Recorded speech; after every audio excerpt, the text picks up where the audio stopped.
Bonjour à toutes et à tous et bienvenue dans la première émission de Double Contact, l'émission qui parle 2 fois plus de football. Et donc pour m'accompagner aujourd'hui, avec moi, j'ai Yvon Marcelin. Salut Yvon. Salut Elliot, salut Benoît, bonjour à toutes et à tous. Et donc comme Yvon vient de le dire, avec nous également Benoît Coquet. Salut Benoît, avec son beau maillot du Milan AC. Salut Elliot, salut Yvon, oui effectivement, Milano, Lombardie, bon, on essaie de soutenir comme on peut dans ces temps un peu troubles. C'est vrai, c'est vrai. Bon, bah, on va vous présenter un petit peu le sommaire de cette émission. Donc, pour cette première, on a décidé dans un premier temps de vous parler notamment du coronavirus, évidemment, au vu de l'actualité, notamment sur l'impact économique et les retombées que ça peut avoir sur le monde du football. Et dans un second temps, on va essayer de faire plutôt un zoom sur l'Eredivisie, donc le championnat hollandais, la première division. Mais du coup, avant de commencer cette émission, on va tout de suite faire un petit rappel de l'actu avec notre ami Benoît. Et c'est donc parti pour le Flash Info.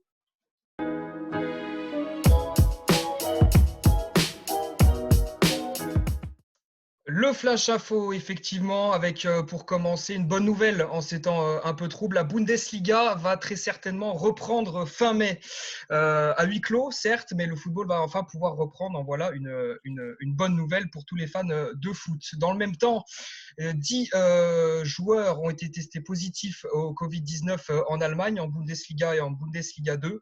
Il y a notamment un joueur du staff, une personne du staff et un joueur de Mönchengladbach qui sont en quarantaine, qui ont été testés positifs au Covid-19. On va peut-être en revenir dessus dans quelques instants. Chose aussi au niveau du rayon fait divers, Farid El Melali, le milieu offensif du SCO d'Angers, va être poursuivi pour exhibition sexuelle. Une jeune femme affirme qu'il se masturbait en la regardant. C'était lundi soir de cette semaine. Elle a décidé de porter plainte, une affaire qui intervient 3 mois après la mise en examen du président d'Angers, Saïd Chaban, pour agression sexuelle aggravée. Le joueur angevin risque 1 an d'emprisonnement et 15 000 euros d'amende. Bruno Chiroux va devenir le responsable de la cellule recrutement de l'Olympique lyonnais. Il va remplacer Florian Maurice, qui va partir de Lyon vers Rennes pour occuper le poste de directeur sportif. Bruno Chiroux, qui n'a connu qu'une seule expérience de la sorte, c'était à Nantes en 2012, après l'arrêt de sa carrière de joueur professionnel. Enfin, quid de l'Olympique de Marseille? Disputera ou ne disputera pas la Ligue des Champions? Les Olympiens voient leur dossier en cours d'instruction par les experts du fair play financier. Ils ne sauront que dans un mois s'ils pourront participer à la prestigieuse Ligue des Champions. Le 5 mars, l'OM a été déféré devant la chambre de jugement, coupable de ne pas avoir respecté l'accord de règlement passé avec l'instance de contrôle financier des clubs, un avenir olympien en lien avec leur coach Villas Boas, le Portugais, qui a déclaré: s'il n'y a pas d'équipe compétitive pour l'année prochaine, il risque de partir. Voilà, Elliot, pour les dernières informations dans la sphère footballistique. Et bah, c'est parfait. Merci Benoît pour ce petit tour d'horizon. Et donc, bah, je vous propose tout de suite de passer sur la première rubrique. Et donc, c'est parti. Début du match, début de la première mi-temps.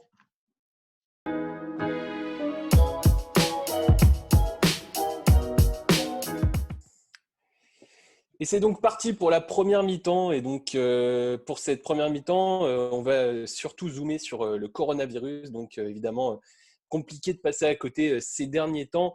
Et donc, on voulait notamment vous parler de l'impact de ce virus sur la planète foot. Et donc, notamment, dans un premier temps, sur le point de vue financier. Et on voulait notamment s'attarder sur le championnat écossais, qui est d'ailleurs assez peu médiatisé et dont on entend assez peu parler en France. Et il y a notamment pas mal de choses à dire sur le sujet. Si d'ailleurs, Yvon, tu veux un peu nous en dire plus, ce serait avec plaisir. Ouais, Elliot, donc effectivement, tu en as parlé, la crise du coronavirus va entraîner plusieurs soucis sur l'aspect financier, notamment pour nos clubs français. On l'a vu, hein, la Ligue qui a actionné un prêt de garantie de l'État pour subvenir aux besoins futurs de notre club. Eh bien, ça montre là toute l'importance en fait qu'ont les droits télé pour les clubs français. Et en Écosse, c'est quelque chose de totalement différent, hein. C'est une étude menée par la BBC qui a mis en évidence que l'importance qu'avaient les revenus issus de la billetterie au niveau des revenus globaux des équipes écossaises. En 2018, hein, c'est l'exemple qui a été pris par la BBC, l'année type qui a été prise en exemple. La billetterie représentait 43% des revenus des clubs de Scottish Premiership, c'est la première division écossaise. 43%, c'est énorme à titre de comparaison, hein. En moyenne, dans les autres championnats européens, la part de billetterie compris dans les revenus globaux des équipes est de l'ordre de 15%. Donc là, on en est à 43%. Donc c'est plus que dans n'importe quel autre championnat d'Europe de première division. C'est un rapport établi par l'UEFA qui a permis de faire ce constat. Alors, l'importance et l'importance du niveau en fait de la billetterie dans la part des revenus des clubs est en partie due au prix des billets. En fait, en Écosse, le tarif minimum pour assister à un match de première division, c'est 20 livres, donc c'est l'équivalent de 22,5 euros. À titre de comparaison, le prix moyen, pas le prix minimum, hein, le prix moyen là pour assister à un match de Ligue 1, c'est 20 euros. Donc le prix moyen en France est inférieur au prix minimum en Écosse. Donc ça montre quand même que voilà, on table quand même sur des tarifs bien plus élevés dans le championnat écossais. Donc ça influence derrière l'impact et l'importance qu'ont les revenus au niveau de la billetterie dans ce que touchent les clubs en fin d'année. Bah, c'est sûr. Et Enfin, pour juste compléter ce que tu disais donc que c'était une moyenne de 15% en Europe et ouais, notamment pour zoomer encore plus sur la Ligue 1, c'est la moyenne de revenus qui est issue justement de la vente de billets pour les matchs sur la totalité des revenus du club, comme tu l'as si bien dit, c'est de 10% en Ligue 1. Donc ça fait quand même 33% de différence qui est hyper conséquent. C'est énorme. ouais, c'est énorme. Et du coup, en fait, ça a permis en 2018 au club écossais de récolter un total de 229 millions d'euros. Parmi ces 229 millions d'euros, donc il y a les 43% qui sont liés à la billetterie, ce qui fait un total de 90 millions d'euros engrangés uniquement grâce à cet aspect-là. Donc c'est vraiment la majeure partie, hein, des revenus des clubs de D1 écossaises. Derrière, donc, on a le sponsoring et la publicité qui représentent 26% des revenus. L'argent qui est versé par l'UEFA pour les compétitions européennes, c'est 18%. Les droits TV, eux, ne représentent que 10% des revenus globaux des clubs écossais, et le reste, c'est de l'ordre de 3%. Et donc, sur cette année 2018 qui sert de référence, donc je l'ai dit, hein, la billetterie a rapporté 98 millions d'euros au club de première ligue écossaise.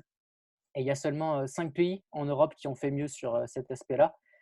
Et pour comparer avec deux pays qui ont à peu près le même nombre d'habitants que l'Écosse, qui est aux alentours des 5 millions, eh bien, en Norvège et au Danemark, donc il y a également 5 millions, environ 5 millions d'habitants, eh bien, sur l'aspect billetterie, la Norvège n'a récolté que 21 millions d'euros, 14 millions d'euros pour le Danemark. Donc ça montre vraiment l'écart incroyable qui existe sur cet aspect-là.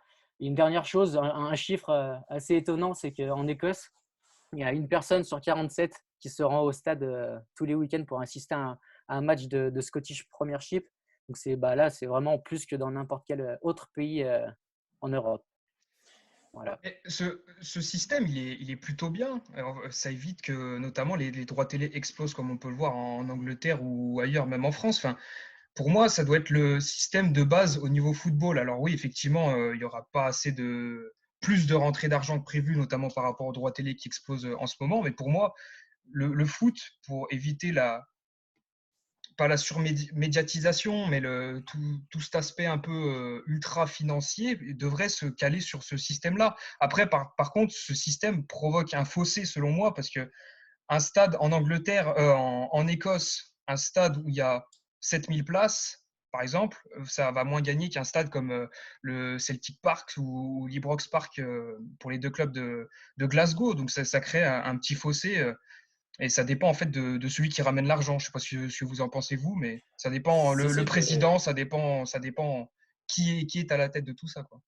ah, mais sur ça, je suis assez d'accord avec toi. Après, c'est vrai que, bah, certes, je pense que ça peut être vu de ce point de vue-là que ça peut être avantageux justement pour eux de pas dépendre justement de ces droits télé, mais il y a aussi le fait que justement ces droits télé, c'est aussi en grande partie ce qui fait la richesse des clubs des 5 grands championnats. Ouais, mais, Et mais c'est trop, ça reste trop justement. Excusez-moi du terme, ça part en testicule après. Mais parce que par exemple, on voit des Neymar qui sont recrutés à 280 millions d'euros. Enfin, bon, en partie parce qu'il y a un état derrière le PSG. Je prends exemple Neymar, mais ça peut être n'importe qui.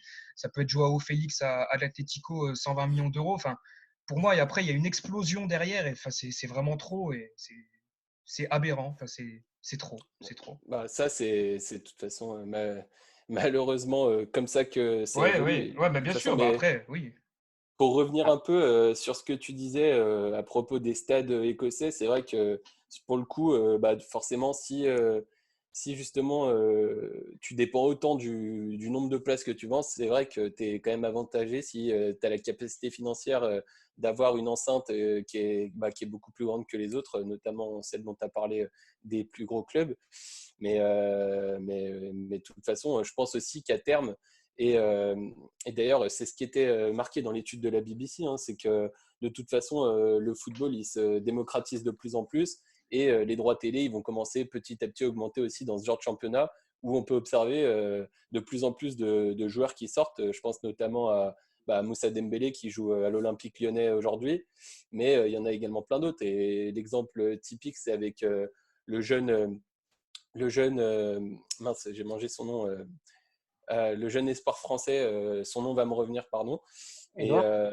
ouais, voilà, exactement, Edson Edouard, et qui performe et qui a déjà beaucoup de grands clubs européens qui sont positionnés sur lui parce que justement, c'est un championnat qui permet aussi aux jeunes joueurs de se développer. Et je pense qu'à force, ce championnat, forcément, il va aussi devenir de plus en plus conséquent comme beaucoup d'autres.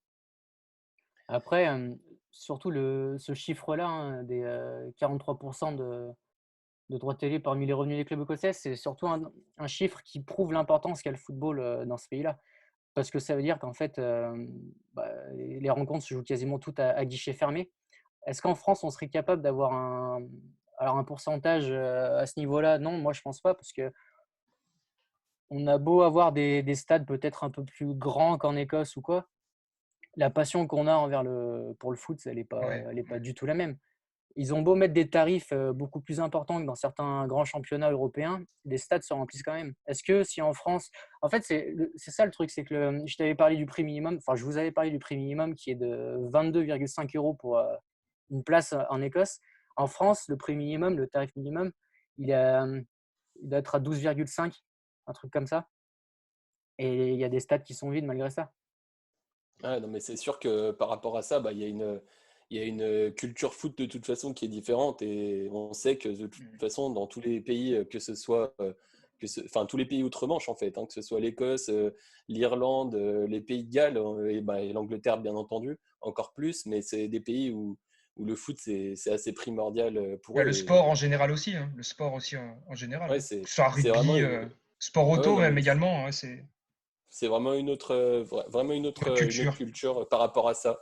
Mais pour revenir un peu, tu parlais notamment des clubs, la moyenne, ils percevaient 10% de leurs revenus via les droits télé. Et donc, du coup, je voulais un peu partir dans cette direction. Et notamment pour évoquer un peu les droits télé en France. En ce moment, il y a une actualité qui est quand même plutôt fournie avec donc l'arrêt du championnat qui a été décrété par la Ligue. Et donc, à vrai dire, la décision doit être jugée définitivement le 19 mai, mais, euh, mais on sait d'ores et déjà que Canal+ et beIN Sport, qui sont les principaux diffuseurs justement du foot et de la Ligue 1, ils se sont déjà positionnés et justement, pour eux, ils veulent profiter du fait que cette saison se termine en avance pour ne pas avoir à payer la fin du contrat qu'il leur reste. Pour donner un peu une idée sur les chiffres et la valeur pour quantifier ce dont il est question, Canal+, ils ont réglé, là par exemple, pour cette année, ils ont réglé 2 tiers de leur contrat. Et donc, il reste quand même 43 millions d'euros à payer, justement, et donc qui refusent de payer pour l'instant. Et c'est quasiment pareil pour beIN, qui à 1 million près doivent encore 42 millions d'euros. Et en fait, il y a le PDG le PDG de beIN qui s'appelle Youssef Al-Obaidli, qui a annoncé qu'en fait, il suspendait le paiement et que tant que le calendrier ne permettait pas la diffusion des matchs de Ligue 1, mais aussi de Ligue 2, parce que beIN diffusait la Domino's Ligue 2, et il ne serait pas prêt à verser cet argent-là. Ce qui est normal, ce voilà, qui est comme quoi. normal. Ce qui est C'est normal d'un aussi. côté. Enfin, excuse-moi, Elias, je vais reprendre ce qu'a dit Monsieur Saada, le président de. C'est le président de Canal+, Saada. Je sais plus sa fonction. Je vais regarder ça. Mais il a dit en gros, enfin, Canal+ et beIN sont pas des banques. Enfin, si c'est normal. Il n'y a pas d'argent. Enfin, il n'y a pas de match. Pourquoi donner de l'argent alors qu'ils diffusent rien au final? Eux, enfin, ils sont totalement perdants sur ce coup-là. Alors oui, il y a des accords, etc. Mais il n'y avait rien de prévu par rapport à la crise qu'il y a actuellement. Enfin, il y avait aucune prévoyance par rapport à ça. Donc, c'est totalement légitime que personne ne paye, quoi. Ouais, non, mais enfin, moi, sur ce point-là, je suis assez d'accord avec toi, surtout qu'il faut aussi se rendre compte de la Président, de, situation. président du Pardon? directoire du groupe Canal+, Maxime Saada. Voilà. Ok, Président ok, du ok. directoire Canal+. Voilà. Comme ça, on est Ok, carré. ok.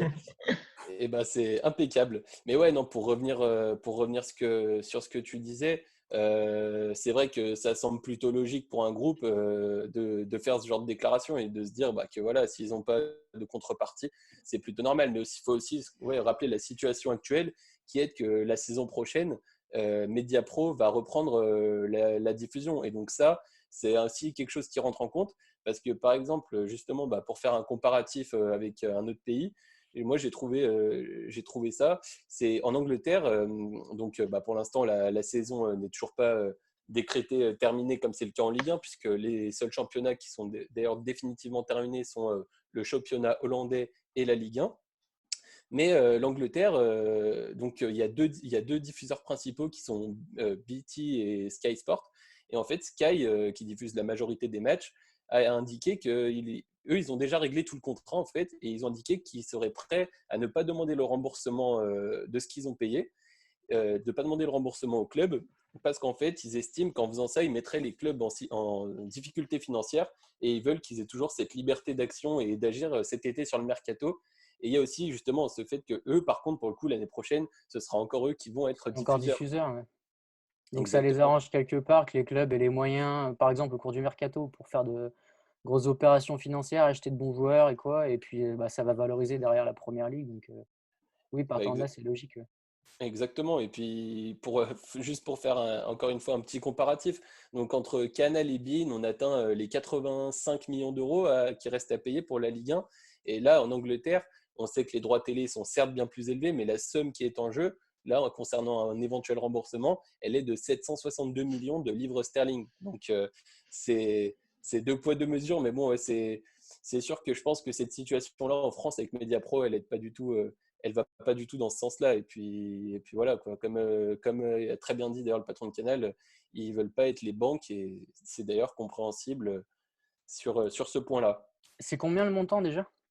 Le montant en Première Ligue, Les deux dernières, non, en Ligue 1, les deux dernières échéances qu'ils refusent de payer là. 43 millions pour Canal et 42 millions pour beIN. C'est tout? Ouais, il me semble que c'est tout. Mais C'est déjà quand parce même qu'en pas fait, mal, hein. Non, ouais, non, mais mais ouais, parce je suis qu'ils d'accord. ils ont Je déjà pensais que réglé. c'était plus que ça en fait. En fait, ils ont déjà Ouais. réglé une très très grosse partie du contrat. Canal a réglé deux tiers et beIN, ils ont déjà aussi réglé une grosse partie. Et donc, c'est vraiment ce qui reste. Mais il me semble que beIN avait été plus en avance là-dessus. Donc D'accord. voilà. Donc après, C'est ouais. Non, pour moi, ces chiffres, c'est totalement aberrant. Enfin, j'ai déjà évoqué ce que je pensais, mais c'est complètement fou. C'est le foot, Ah bah, le vrai foot, c'est du foot business maintenant. C'est tout ça. Bon, ça n'entache pas la beauté du sport en soi, mais bon, c'est trop. ouais, ouais. C'est comme ça. Bah, là, quand on voit les plus gros droits TV, comme on disait, c'est en Angleterre, mais pour Et quantifier un peu. apparemment, il parlerait de diffuser des matchs en direct sur YouTube gratuitement lorsque la Première Ligue reprendra. Ouais, mais pour Alors, on l'instant, va voir si c'est pas officialisé. Il serait en train d'en parler. Ça pourrait être pas mal. Ça casserait un peu le foot business, justement. j'ai vu C'est ça, mais ça me semble assez improbable dans le sens où, Oui, oui. justement, Bah, comme par on vient contre, de le oui. dire, Sky Sport, ils vont leur dire ils vont leur dire, écoutez, vous êtes bien gentils, mais à un moment voilà quoi.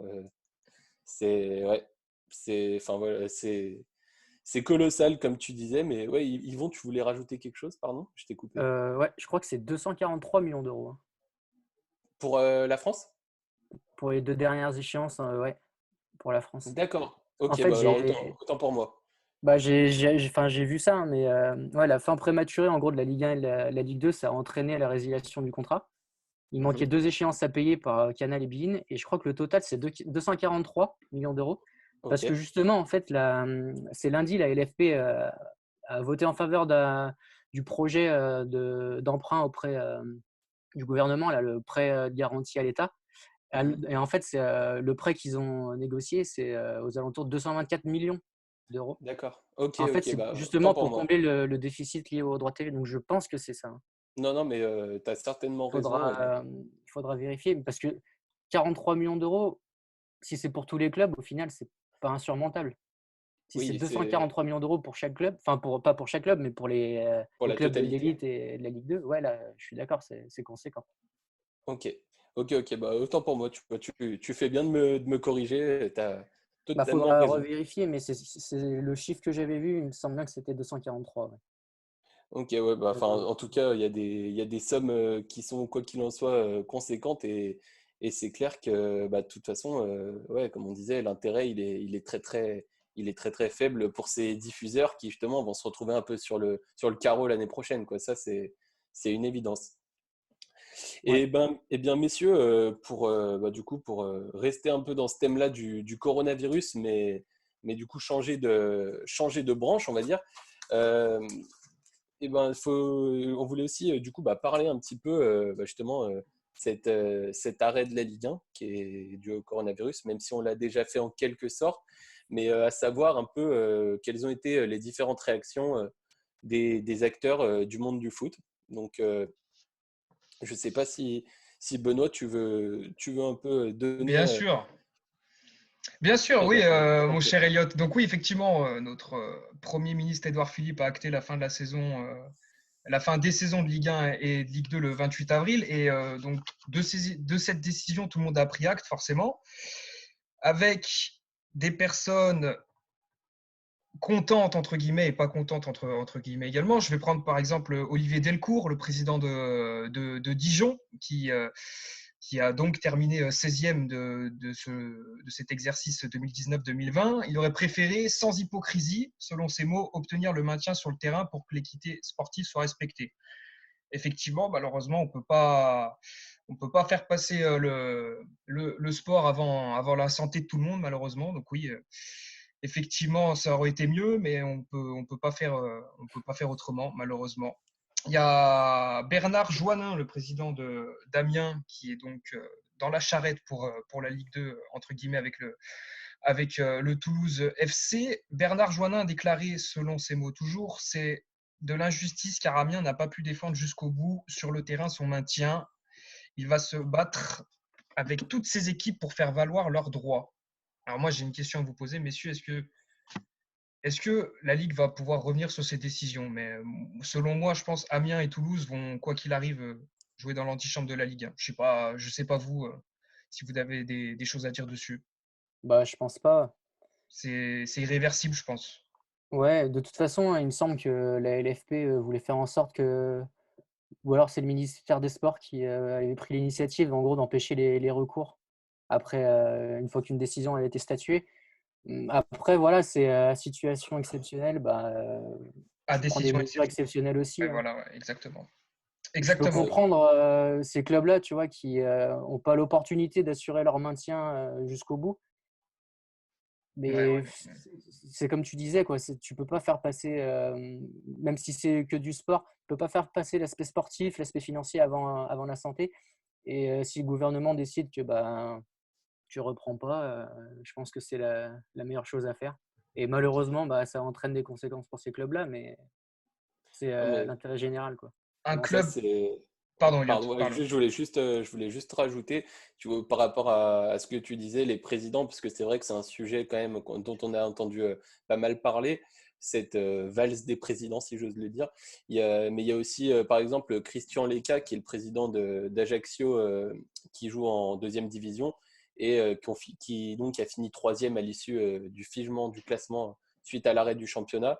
Et en fait, on leur a dit qu'ils n'allaient pas jouer les barrages. Et c'est, je pense, d'autant plus frustrant pour une équipe comme ça de se dire que le match aller-retour qui devait jouer leur avenir pour monter sur une division, il va être annulé parce qu'on n'a pas la capacité de le faire.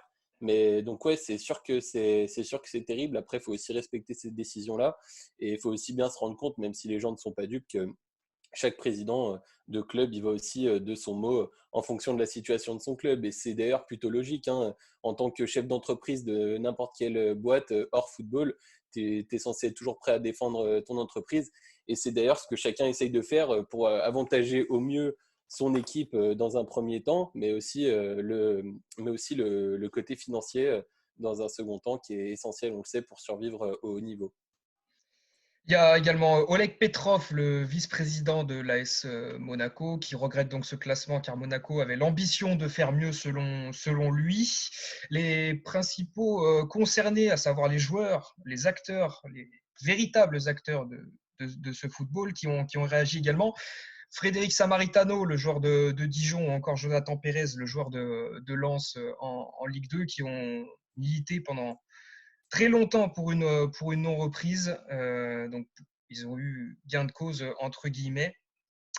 Et Thiago Silva, le défenseur du Paris Saint-Germain, qui a déclaré « Aujourd'hui, nous sommes plus unis. Cette année, on a trouvé cette atmosphère positive de travailler l'un pour l'autre au sein du Paris Saint-Germain. » Je parle, ça manquait un peu les années précédentes, mais c'est comme ça. Voilà. Effectivement.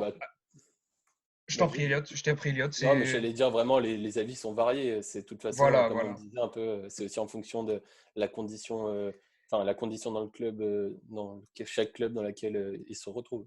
Et chose Tout à fait. intéressante aussi pour terminer, excuse-moi Yvon, Max-Alain Gradel a déclaré que selon lui, les joueurs n'ont pas été forcément entendus. Il a déclaré à France Football, les joueurs n'ont pas forcément été entendus alors que ça devait être les principaux concernés effectivement. Je t'en prie Yvon. Sur ce que tu viens de dire, je suis d'accord avec toi, c'est qu'il y a pas mal de joueurs finalement qui ont refusé d'entrer en fait. Enfin, pas vraiment dire refuser, mais ils ont réellement mis une réserve sur le fait de Voilà. reprendre. Et je pense que si le gouvernement ne prend pas cette décision de dire stop, pour l'instant, on verra en septembre, les clubs de Ligue 1, de Ligue 2 ou quoi, auraient continué à essayer de faire en sorte qu'il y ait une possible reprise dès le mois de juin, quoi.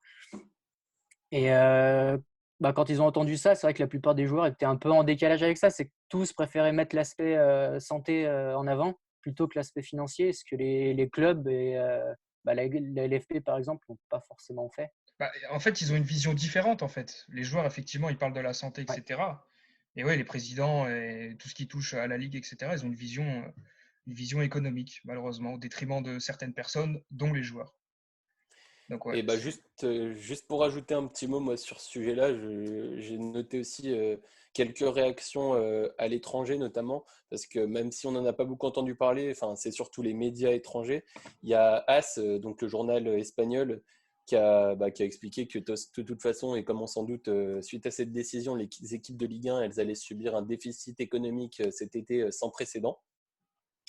Et il y a aussi la Gazzetta dello Sport, qui est donc un média italien, cette fois-ci, qui a dit donc le choix que la Ligue 1 soit annulée, ça allait nuire à tout le monde. Et pour donner un peu une précision sur les chiffres, ils disent que par exemple, le PSG, malgré son titre de champion qui a été décrété, il risque malgré tout une perte de plus de 200 millions d'euros, donc ce qui est absolument énorme.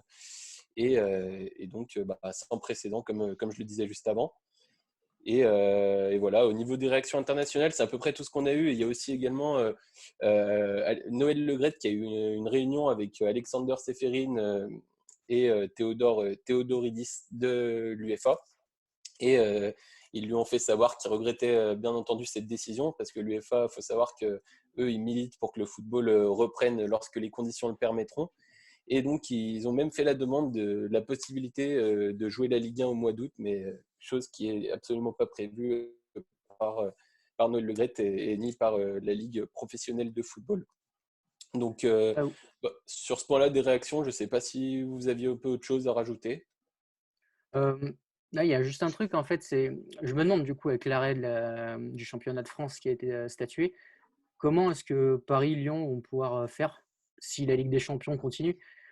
Parce qu'on parle de l'aspect financier, la Gazzetta dello Sport qui disait que Paris allait perdre énormément d'argent, mais le fait d'arrêter le championnat, que ça soit une bonne ou une mauvaise décision, ça c'est pas vraiment en mode de juger du tout, mais ça veut dire que ces clubs-là, Paris, Lyon, qui sont encore en course en Ligue des Champions, n'auront pas de match à jouer. Et si la C1 reprend, du coup, ils vont être en manque de rythme ou quoi. Alors qu'il y a déjà eu une C'est grosse vrai. période d'arrêt là, avec le coronavirus. Donc, c'est vraiment. Il y a aussi l'aspect sportif qu'il va falloir bien négocier pour ces deux clubs. Parce que j'ai vu là dernièrement, je crois que c'est l'équipe qui avait mis une alerte comme quoi. Non, c'est RMC. C'est Loïc Braillet, il me semble, comme quoi l'UEFA voulait faire jouer Juventus Lyon le 8 août. Mais Ouais. d'ici là, Lyon n'aura pas joué. Ouais, Donc, ouais. comment est-ce qu'on va faire? Si Non, jamais la mais Serie A reprend, les joueurs de la Juve seront forcément plus en forme que les Lyonnais. Donc, bah, Ah, c'est des sujets qui restent malgré tout un peu. Enfin, on est dans une situation inédite et il y a plein de questions qui se posent. Et franchement, je pense que pour l'instant, on va pas se mentir, je pense que le temps va là, faire les choses. Le déconfinement va aussi aider à y voir plus clair dans tous les pays d'Europe parce qu'il y a beaucoup de pays d'Europe qui ont commencé là, dès lundi à se déconfiner. Donc, ouais, bah, pour l'instant, je pense qu'il n'y a plus qu'à attendre et puis de toute façon, des réponses vont être apportées. Et puis pour, on compte de toute façon sur notamment Nasser et Jean-Michel Aulas, par exemple, pour ne pas se laisser faire sur ce point-là. pour moi, faudrait l'arrêter, la Coupe d'Europe. Faudrait pas la décerner cette année-là. Pour cette année, du moins. Parce que, voilà, ben, comme tu l'as dit, Yvon, enfin, la Juve notamment, il y a eu des joueurs qui ont été testés positifs au coronavirus.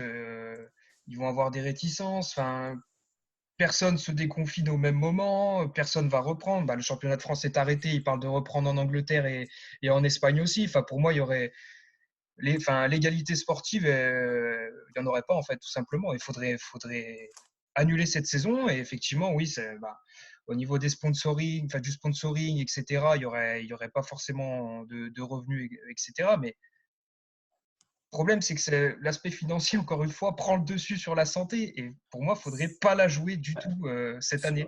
sur, le- Malheureusement, aux grandes dames de nous tous, supporters enfin, amoureux du ballon rond, parce que voilà, c'est quand même la Ligue des Champions, mais faudrait pas la jouer cette année-là, quoi. malheureusement, je pense que même si les Pays-Bas, la France ont mis un terme à leur championnat, l'UEFA, depuis le début, hein, Alexander Seferin a dit qu'il souhaitait que les compétitions reprennent. Ouais, Il mais avait même mis un quasi-ultimatum à la Belgique qui avait envisagé d'être le premier hmm. championnat à faire stop, qui avait ensuite revu un petit peu son avis justement à cause de la possible sanction de l'UEFA. Donc, malheureusement, je pense que là, si on voit d'autres championnats reprendre, à mon avis, la Ligue des Champions fera pareil. Et la Ligue Europa aussi. Ouais, non, mais ça, bah, de toute façon, comme je le disais, on verra bien dans les temps qui viennent, mais c'est vrai que l'UEFA semble pas décidé à lâcher le morceau en tout cas. Et bah, pour conclure cette parenthèse coronavirus, Et il y surtout, a Elliot, Oui, pardon, je me permets pardon, de rebondir aussi dessus, mais dis-moi. surtout que c'est la Ligue des Champions au final qui a déclenché le coronavirus dans certains pays. Alors je dis pas que c'est exclusivement à cause de la Ligue des Champions qu'il y a eu des problèmes, mais Valence-Bergame par exemple, bah, il y a eu un noyau qui est parti depuis San Siro, bah, justement, bah, voilà, le stade de Milan. Quand il y a eu Bergame-Valence, voilà, tout le monde était collé, tout le monde a eu à attraper, enfin tout le monde, une grande partie a attrapé le coronavirus à cause de ces matchs de Ligue des Champions justement.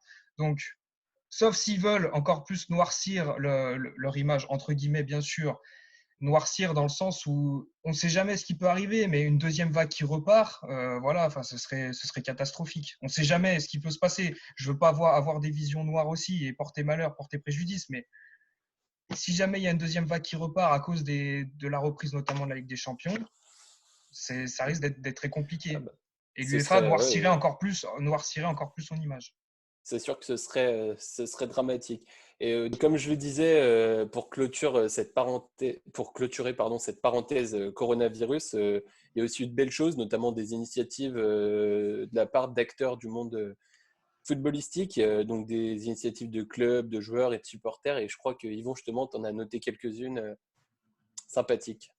Ouais, c'est ça. Donc, j'ai voulu faire un truc justement sur les beaux gestes qu'on a pu apercevoir durant cette période de confinement qui n'est pas évidente pour tout le monde. Donc, j'ai établi 3 critères. Une première partie, les initiatives prises par les joueurs, une autre sur les clubs et enfin une autre sur les supporters.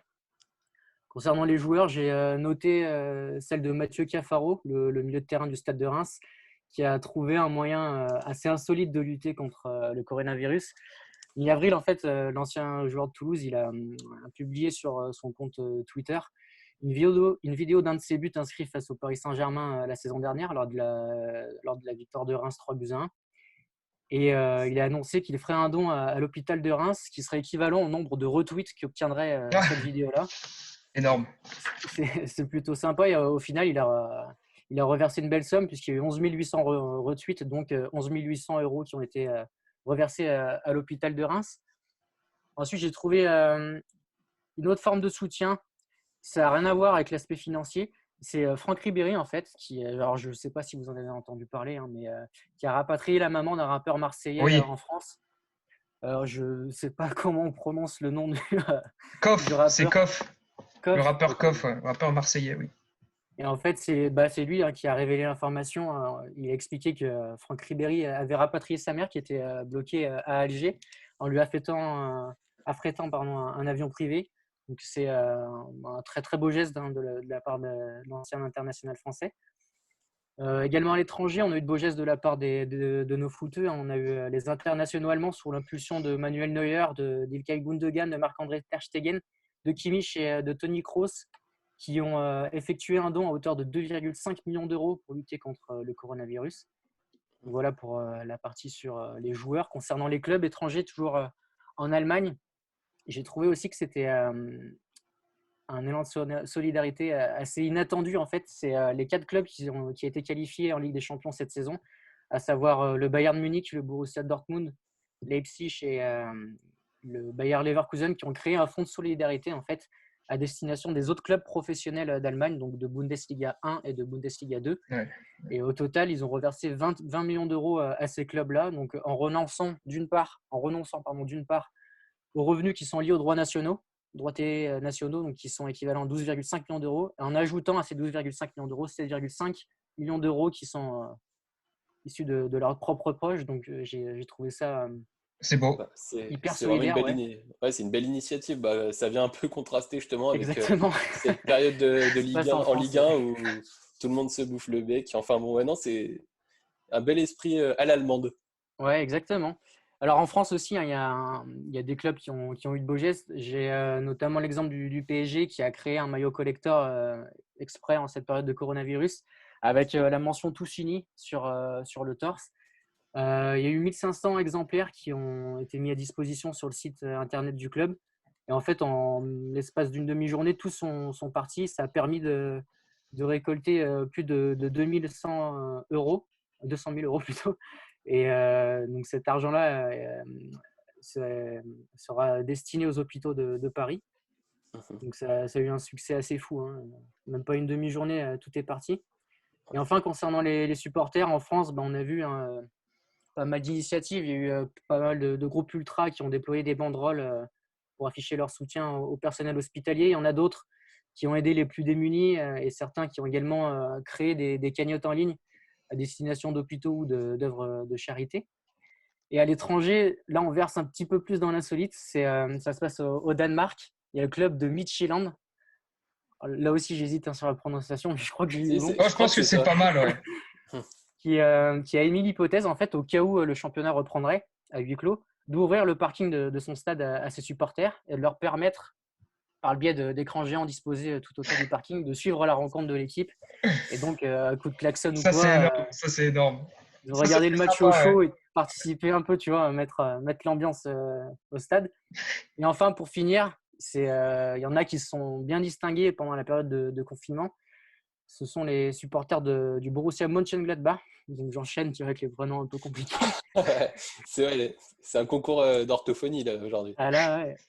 Et en fait, donc ils ont eu 2 initiatives. La première, c'est justement aussi en prévision des peut-être futurs matchs à huis clos qui auraient lieu en Allemagne, qui ont pris l'initiative en fait de créer des pancartes en carton que les supporters Oui, exact. du club peuvent acheter pour ensuite les disposer dans les tribunes et donc pendant les jours de match que les joueurs aient affaire à un public qui les soutienne. Et la deuxième idée qu'ils ont eue, ça a été de créer une application qui s'appelle Mein Applaus. C'est mes applaudissements en allemand. Et ça propose aux supporters en fait de soutenir Comment tu leur dis en équipe de allemand? chez eux. Comment tu dis en allemand? Je sais pas, Elliot, t'as pas fait allemand Mein Applaus? Mein Oh oui, Applaus, oui, oui, oui. Ouais, ça doit être ça. Pourquoi pas Mein après tout? Applaus. À tes souhaits, à tes souhaits. Ouais.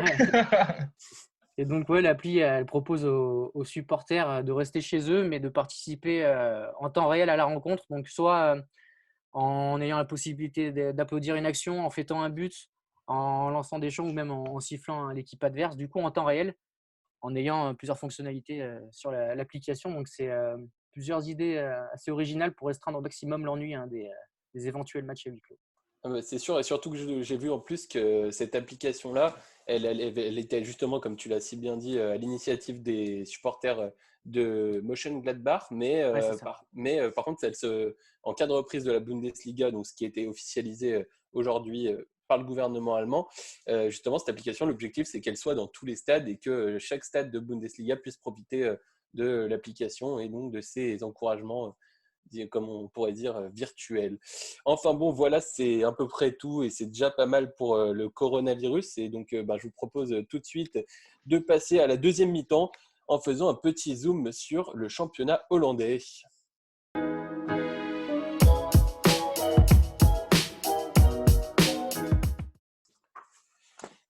Et c'est donc le coup de sifflet, la reprise, donc la deuxième mi-temps cette fois-ci. On va partir du côté des Pays-Bas donc où le championnat, comme pour la Ligue 1, mais même avant la Ligue 1, a été arrêté. Donc la décision a été prise il y a de ça maintenant quelques semaines.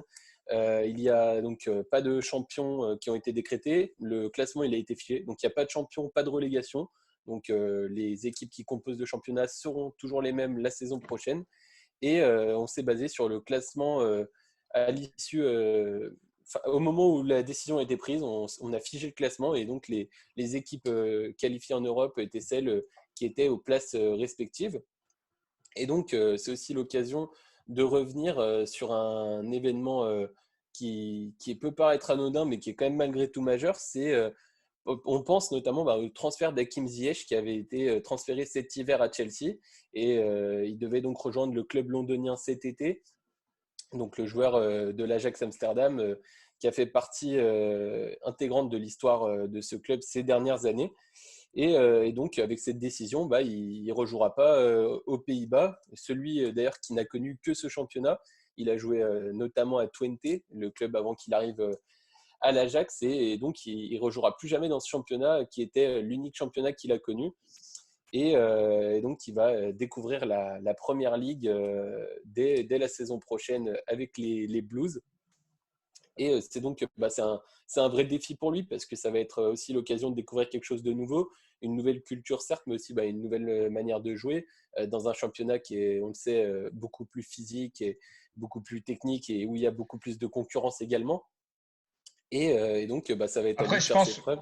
au niveau, pardon Elliot, au niveau du jeu en première ligue et par rapport au jeu de l'Ajax, je ne sais pas s'il y a grand-chose, enfin, si ça va lui changer grand-chose.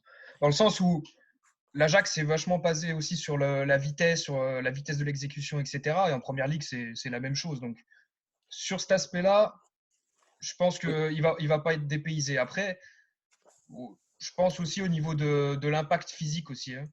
Première Ligue et Eredivisie, c'est quand même la même chose, selon moi. Mais C'est surtout au niveau de l'impact, à mon avis, il y a quand même, je pense, que c'est un peu plus physique de jouer en Angleterre, mais c'est surtout, oui, enfin, oui, c'est surtout au niveau de la concurrence où c'est là, ouais. ça va être justement quelque chose d'inédit pour lui. Il va jouer contre des joueurs qui seront sans vouloir faire offense aux joueurs hollandais, mais qui seront certainement meilleurs au vu de classe mondiale. Ouais. Voilà, c'est ça, il va jouer contre les meilleurs. Et donc, ça va être aussi à lui de faire ses preuves à Chelsea, sachant que Chelsea, il faut savoir que là, cette année, ils avaient leur nouvel entraîneur Frank Lampard. Ils ont fait plutôt une bonne saison pour une équipe qui était, on le rappelle, privée de recrutement et qui a dû faire avec notamment beaucoup de jeunes pousses. Et Lampard, il s'en est sorti plutôt à merveille au vu de l'effectif qu'on lui avait donné. Il a fait éclore quelques jeunes joueurs qu'il avait déjà connus dans sa carrière d'entraîneur en Championship, mais je pense notamment à Mason Mount ou Tammy Abraham qui font des super saisons. Et justement, Ziyech, c'est la recrue qui va aussi peut-être permettre à ce club de, peut-être pourquoi pas essayer de titiller les géants que sont Manchester City et Liverpool l'année prochaine dans la quête éventuellement d'un titre, hein, qui sait.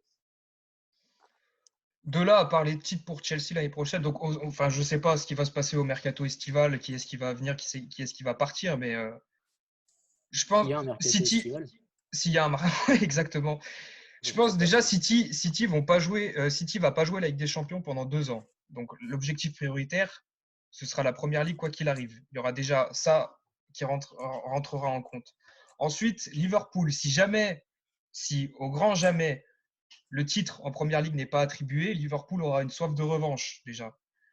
Donc pour X raisons, on ne sait jamais. Enfin, ça peut être annulé, on ne sait pas. Si jamais ça ne reprend pas. Donc voudra coûte que coûte aller chercher ce fameux titre de Première Ligue. Donc oui, effectivement, Chelsea peut s'inviter, mais ça risque d'être très compliqué, d'être très très très compliqué. Ah oui, ça, Après, je suis totalement. sous réserve de modification, bien sûr, de ce qui se passe jusqu'en septembre, etc. Bien sûr, mais pour le moment, voilà ce que j'en pense. Non, mais ça, je suis totalement d'accord avec toi. Mais il faut aussi savoir justement, comme on dit, Chelsea a été privé de recrutement pendant 2 ans et il risque aussi, à mon avis, très certainement cet été d'être grandement actif sur le marché des transferts, si je puis dire. Et puis surtout, pour revenir plus sur Ziyech, justement, faut quand même rappeler, il a des stats qui sont assez incroyables cette saison avec l'Ajax, hein. En 35 matchs disputés, il marque 8 buts et il délivre 21 passes décisives. Donc il est décisif à 29 reprises en 35 matchs, donc c'est des stats assez impressionnantes. Et d'autant plus quand on sait que sur les 6 matchs de poule de Ligue des Champions qu'il a joué avec l'Ajax, donc même si on sait que l'Ajax a terminé 3e de son groupe et que par conséquent, ce n'était pas forcément leur meilleure prestation au vu de ce qu'ils avaient pu faire la saison précédente.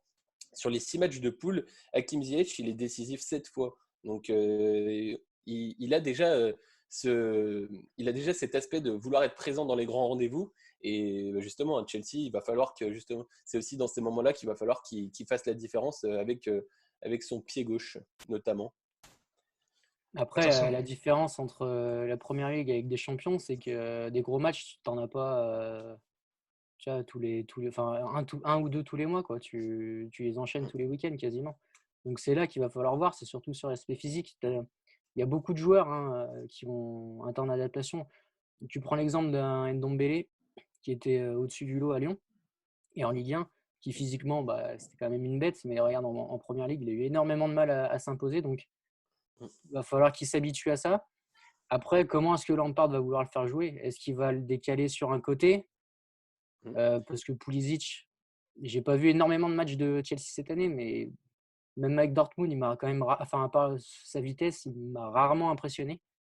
Par contre, au niveau de la vision du jeu et de la passe, Pulisic, Ouais, mais Ziyech. c'est quand même. Ouais. C'est vrai, ouais. Mais C'est vrai que... Oui, effectivement. J'ai vu une stat intéressante, c'est que depuis qu'il a commencé en pro aux Pays-Bas, il a commencé en 2012, hein, si je ne dis pas de bêtises, avec ouais, c'est exactement ça. Il a toujours été sur le podium des passeurs décisifs.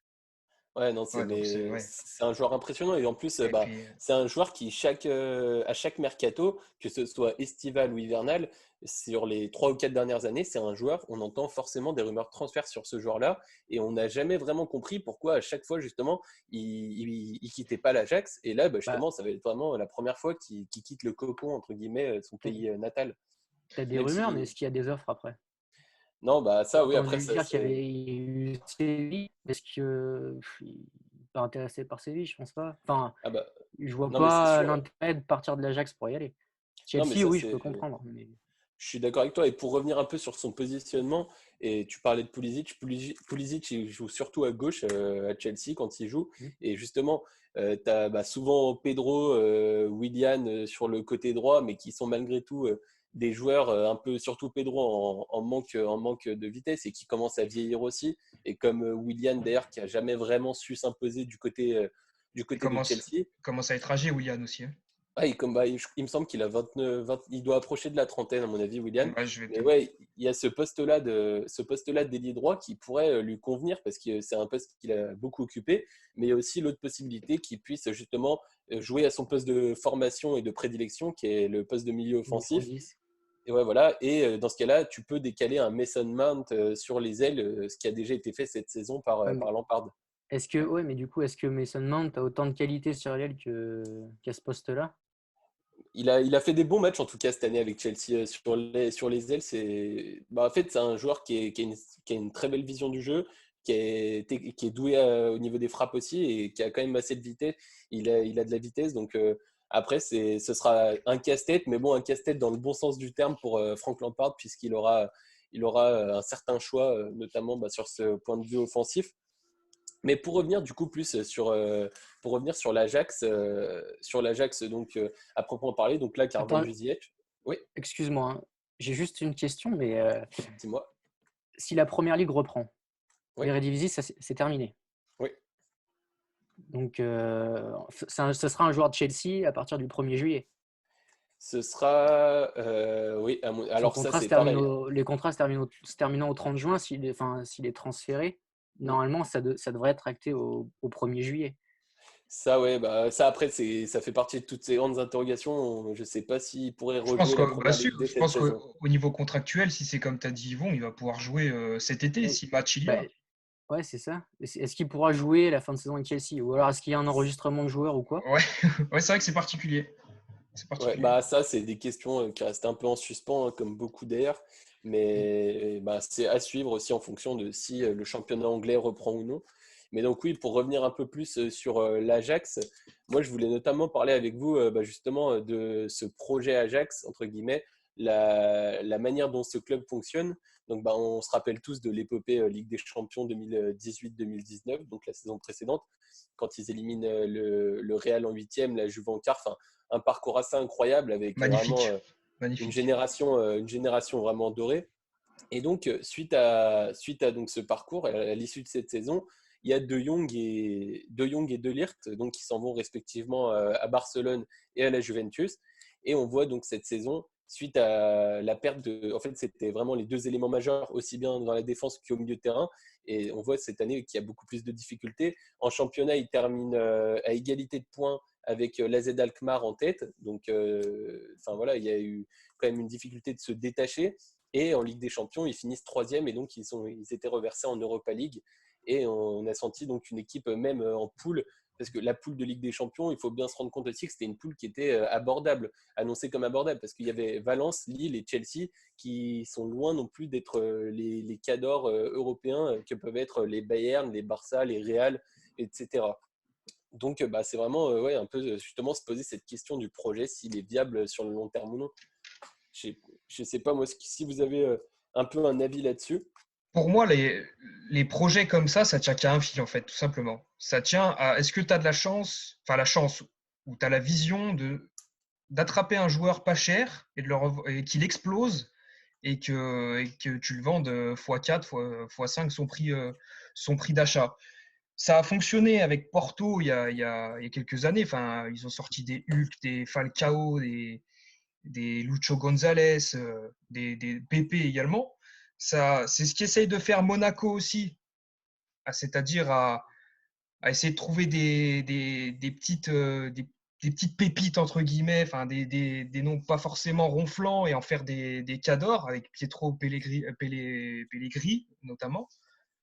Et en fait, ça tient à si tu as de la chance ou pas que le joueur explose et qu'il ait du temps de jeu forcément. Ça tient vraiment qu'il y a un fil. Et si ça marche pas dans le bon sens, c'est un système, entre guillemets, un peu casse-gueule. C'est un système un peu casse-gueule. Ah, mais Et, ça, et puis malheureusement, justement, quand on parle le foot et tout autour de l'argent, etc., mais beaucoup de clubs dans beaucoup de pays utilisent ce modèle-là justement maintenant. Comme Lyon, par exemple. Lyon également qui essaie de parler un maximum de son centre de formation et ensuite vendre des joueurs à des prix parfois exorbitants. Donc, Bah, tu vois, j'allais y venir, parler justement de la comparaison un peu avec l'Olympique Lyonnais, parce que c'est malgré tout une approche qui est assez similaire. On base beaucoup sur les jeunes, parce que tu as justement parlé de cet aspect-là, de vouloir recruter des jeunes joueurs avec beaucoup de talent, des pépites, entre guillemets, et de les voir exploser, mais il y a aussi le fait qu'ils misent beaucoup sur les jeunes du centre de formation. Et il faut savoir que l'Ajax, c'est quelque chose qui date déjà ça de va, l'ère de Johan Cruyff, mais ouais, Ouais, c'est ça. voilà. c'est une institution, en fait, Ouais. c'est une institution qui a toujours voulu prôner un style de jeu, et ce, dès les plus jeunes équipes. C'est-à-dire que les jeunes, comme l'équipe pro, ils jouent dans les mêmes dispositifs, ils ont les mêmes dispositions, ils travaillent les mêmes choses, ce qui permet aussi de faciliter l'accès à l'équipe 1 pour les jeunes qui arrivent au moment où il faut toquer à la porte chez les plus grands, justement. Et justement, c'est ce qu'essaye un peu de faire l'Olympique lyonnais ces derniers temps, en imposant un petit peu le 4-3-3 comme on va dire, comme système de référence. Mais c'est à une moindre mesure, parce que l'Ajax, vraiment, c'est une idéologie. Et justement, on sent justement des jeunes joueurs qui, dès qu'ils arrivent à prendre leur marque assez rapidement. Ouais, c'est ça en fait le truc. On parlait de projet viable. Ça fait tellement d'années en fait que c'est quelque chose qui est mis en place que forcément ça l'est. On voit, hein, il y a eu un creux à l'Ajax dans les années 2000, 2010. Et puis l'an dernier, ils font demi-finale de Ligue des Champions. Ils remportent le championnat. Faut le temps que ça se mette en place aussi. Faut que ça se mette en place. Mais après, il y a quand même un savoir-faire. Donc je me fais pas Oui, vraiment de soucis aussi. pour eux là-dessus. Et Et puis, juste une dernière chose, mais bien sûr. aux Pays-Bas, c'est une référence, l'Ajax. Donc, quoi qu'il arrive, peut-être qu'ils auront un creux générationnel dans leur équipe de jeunes, mais ils seront toujours en capacité d'attirer les meilleurs joueurs du pays ou quoi. Enfin, soit je vais l'aborder tout à l'heure, mais le mec, il est parti au bout d'un an de Groningen pour aller à l'Ajax. Et il y a plein de joueurs comme ça qui ont explosé dans un club néerlandais, qui ont voulu viser plus haut, qui ont tapé sur l'Ajax. L'Ajax attirera toujours les très bons joueurs qui jouent dans une autre équipe aux Pays-Bas. Donc, même si au sein de leur centre de formation, il y a quelques difficultés, ils pourront aussi se reposer sur cet aspect-là, sur leur notoriété, pour quand même arriver à trouver la parade.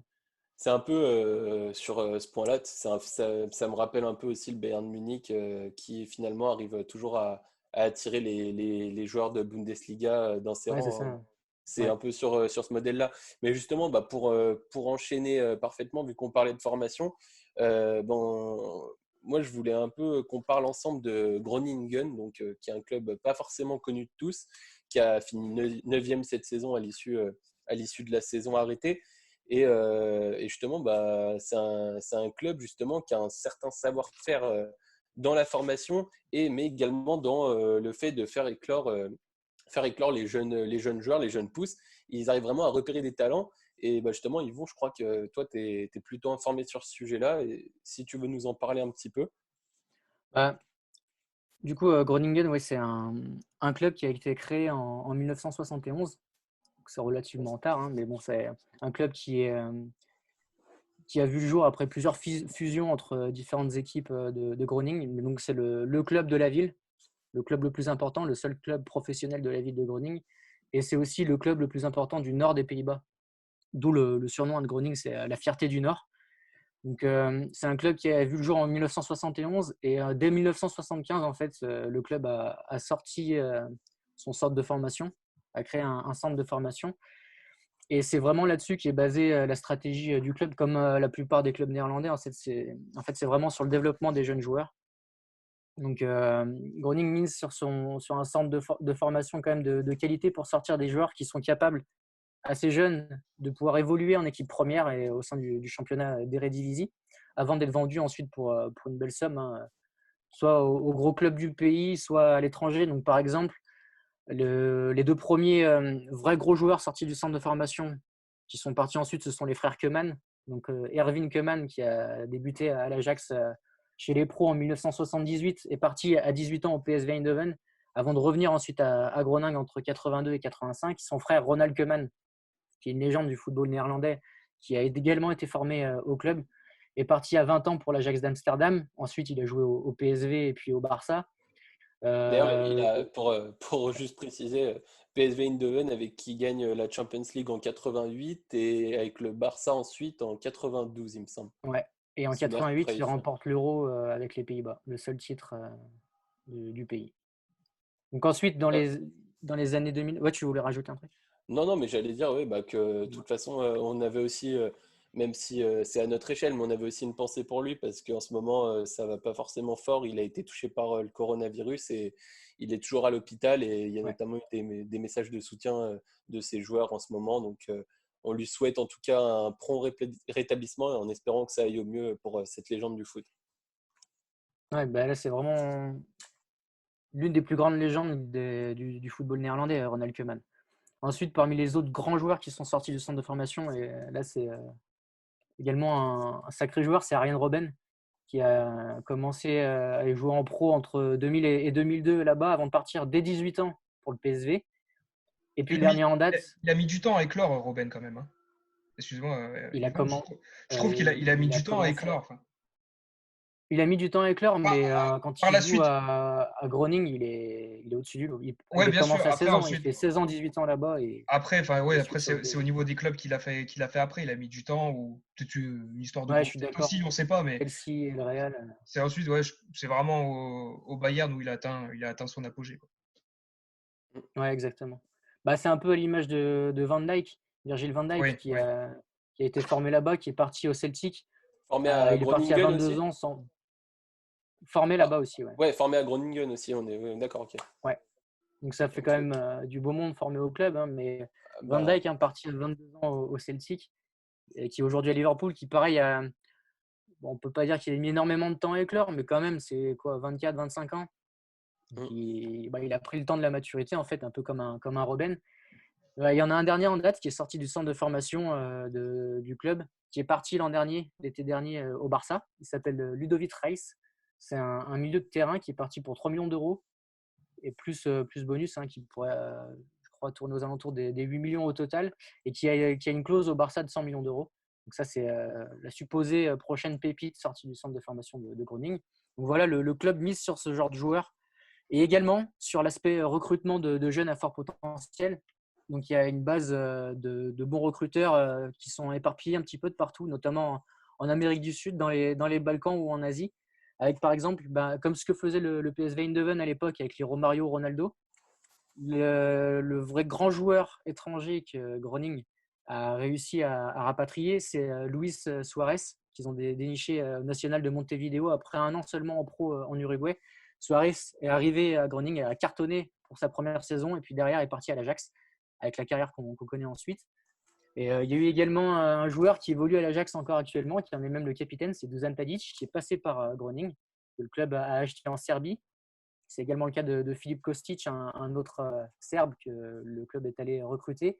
Et le dernier en date étranger, c'est Ritsu Doan, que le club a acheté au Gamba Osaka en 2018, qui avait déjà effectué un prêt d'un an à Groningen, qui lui est parti au PSV Eindhoven la saison passée. Donc voilà, c'est une façon de faire qu'ont Et, beaucoup de clubs néerlandais. Et Groningen, là-dessus, fait vraiment office de club tremplin pour les clubs néerlandais, qui, eux, sont des clubs tremplins pour les plus grands en Europe. et Elliot, tu demandais tout à l'heure, est-ce que le système, notamment de l'Ajax, était vivable ou non. Euh, quand tu es un gros club, on va dire entre guillemets, comme l'Ajax, comme le Barça, tu es un gros formateur, etc., c'est pour fournir notamment les, les cracks de demain. C'est pour fournir les cracks de demain. Par exemple, quand tu prends Groningen, au final, ça, il y a eu énormément de formations, etc., de repérage, etc., mais au final, t'en entends pas parler. Pas de titre de Ah champion, bah, pas ouais, de, pas de c'est pas campagne compliqué. européenne ou quoi que ce soit. Juste pour préciser sur ce point-là, j'avais trouvé, ils ont simplement 2 titres de deuxième division et une Coupe des Pays-Bas. Ils ont rien de Voilà, plus ouais, dans c'est ça. l'armoire. Et justement, des clubs comme ça, qui misent effectivement sur l'aspect formation, mais qui derrière n'a pas forcément de retour, hormis un retour économique, il y en a plein. Je pense par exemple à Southampton en Angleterre, où tu as formé des Bale, des Walcott, etc. En Italie, tu as Palerme. Palerme, c'est incroyable le nombre d'internationaux italiens qu'ils ont sortis notamment. Et justement, enfin, il n'y a pas, comme je te disais, c'est vraiment, ça tient qu'à un fil. C'est soit tu arrives à avoir un retour et ensuite tu crées un gros club ou quoi que ce soit, ou tu es, Hmm. déjà une entité comme l'Ajax, Alors, par exemple, ou le Barça, ou alors justement tu mises sur ça et au final tu n'as pas forcément de retour et tu peux pas en profiter de tout ça. Sur cet exemple-là, justement, de Groningen, je suis pas tout à fait d'accord avec toi. Alors oui, c'est un club qui a pas vraiment de palmarès ou quoi, mais c'est un club qui justement tend à se développer. Mhm. Si je vais te donner un exemple, hein, mais donc ils ont été créés en 71. Le premier titre majeur qu'ils ont eu, ils l'ont remporté il y a 5 ans, en 2015. Donc c'est assez récent. En 2006, ils ont construit un nouveau stade, l'Euroborg, qui est plus, c'est un stade de 22 000 places qui correspond plus à la région, à la ville, tu vois, au standing qu'a envie de créer le club. Et c'est aussi un club, Groningen, qui depuis les 20 dernières années a joué, si je dis pas de bêtises, 4 fois en Coupe d'Europe. Certes, sans jamais dépasser la phase de groupe de la Ligue Europa, mais qui est parvenu à jouer 4 fois la Coupe d'Europe, sachant que lors des 40 années précédentes, 30-40 années précédentes, le club n'était pas revenu que 2 fois. Donc c'est un club qui tend vraiment à se développer quand Oui, même. après, comme tu as dit, le club, effectivement, il est jeune au final. Donc, ils ont peut-être Ouais. misé sur cette tactique, on va dire, entre guillemets, enfin, très récemment. Donc, oui, effectivement, peut-être que dans les années à venir, on en entendra parler, effectivement. Ouais. Ouais, ouais. Bah, de toute façon, c'est ça, c'est des clubs aussi, c'est des clubs jeunes. Ça me fait penser un peu, enfin, il y a moins de succès évidemment, mais c'est des clubs jeunes, un peu à l'instar de Leipzig, qui est encore beaucoup plus jeune, hein, bien sûr, mais c'est des clubs, je pense qu'il faut aussi leur laisser le temps parce que c'est la mise en place d'un club, c'est tellement de choses dont on ne se rend pas forcément compte il faut forcément le temps de développer dans un premier temps un modèle. Il y a toutes les histoires d'infrastructures, c'est avoir une philosophie. Enfin, il y a vraiment, c'est vraiment compliqué et je pense qu'il faut justement voir dans le futur si justement ils arrivent à être plus fréquemment qualifiés dans les places européennes, s'ils arrivent à garder quelques joueurs, notamment les futurs Luis Suarez, etc. Et justement voir comment ils évolueront. Et s'ils pourront notamment titiller des clubs comme l'Ajax, le PSV ou Feyenoord. Et d'ailleurs, en parlant de Feyenoord, je voulais terminer cette partie sur l'Eredivisie et les Pays-Bas sur ce thème-là, sur la ville de Rotterdam, donc qui abrite trois clubs professionnels de football. C'est la seule ville des Pays-Bas dont c'est le cas. Donc il y a bien entendu le fameux Feyenoord de Rotterdam, qui est connu de tous, mais il y a aussi le Sparta Rotterdam et l'Excelsior, sachant que désormais, enfin cette année notamment, l'Excelsior jouait en deuxième division, mais avec quand Et même il mal. restera. Il restera. Ouais, du coup il restera au vu des décisions, mais a quand même le statut professionnel. Et donc voir justement ces clubs, enfin une ville comme ça où il y a trois clubs au sein d'une même ville, on se dit que ça doit être certainement électrique les jours de match. Et donc Benoît, je sais pas toi si qu'est-ce que tu peux un peu nous en dire de tout ça, quoi. Effectivement, mon cher Elliot, la guerre de Rotterdam. Alors, Rotterdam, on connaît tous la chanson de Jacques Brel, le port d'Amsterdam. Mais Rotterdam, il y a également un port, c'est une ville portuaire, c'est le premier port européen, le 8e mondial. Rotterdam, c'est également la deuxième plus grande ville des Pays-Bas derrière Amsterdam avec 634 000 habitants. Et comme tu l'as dit, effectivement, trois clubs professionnels, le Feyenoord, le Sparta, l'Excelsior. Le plus connu, c'est le Feyenoord. Le plus titré aussi, avec 15 titres de champion, compte 6 pour le Sparta et 0 pour l'Excelsior Rotterdam. 12 coupes nationales pour le Feyenoord, 3 pour le Sparta et toujours 0 pour l'Excelsior. Le Feyenoord a la particularité avec le PSV et l'Ajax d'avoir disputé les 57 saisons de l'Eredivisie contre 52 pour le Sparta et 17 pour l'Excelsior. Malgré tout, le club le plus ancien, ce n'est pas le Feyenoord, c'est le Sparta Rotterdam qui a été fondé en 1888. L'Excelsior, par contre, se veut comme l'un des premiers clubs ouvriers d'Hollande, créé en 1902. Et enfin, le dernier, c'est le Feyenoord, créé en 1908. Toute compétition confondue au niveau de l'historique, toute compétition confondue d'ailleurs, articule Benoît.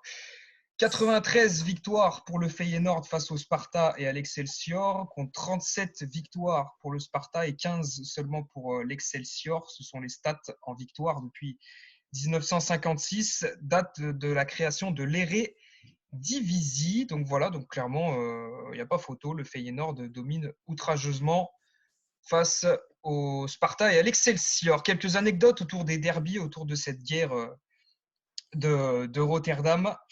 Qu'est-ce que j'ai sous la main de croustillant? Le 17 décembre 2017, le Feyenoord gagne 7-0 sur le terrain du Sparta Rotterdam. C'est la plus lourde défaite à domicile du club du Sparta de toute l'histoire de ce dernier club nommé. Ça précipite ainsi le licenciement du coach Alex Pastour. Donc voilà, 7-0, ça fait jamais plaisir. Mais bon, vaut mieux prendre une fois 7-0 que 7 fois 1-0. Voilà. Merci, Giroud. Comment? J'ai dit merci, Giroud. Merci, Giroud, exactement. Exactement. Qu'est-ce que j'ai d'autre aussi? Oui, effectivement. Alors, le Feyenoord a la particularité d'avoir un énorme groupe de supporters autour un peu du hooliganisme, malheureusement. Le club des supporters du Feyenoord, ça s'appelle Het Legioen. Alors, je ne parle pas hollandais. J'espère que c'est ça, ça se prononce comme ça. Het Legioen, ça veut dire The Legion en anglais, la Légion. Donc, vous l'aurez compris en français. Le club des supporters du Feyenoord a été décerné meilleur fan du pays, ce qui montre un peu son fanatisme.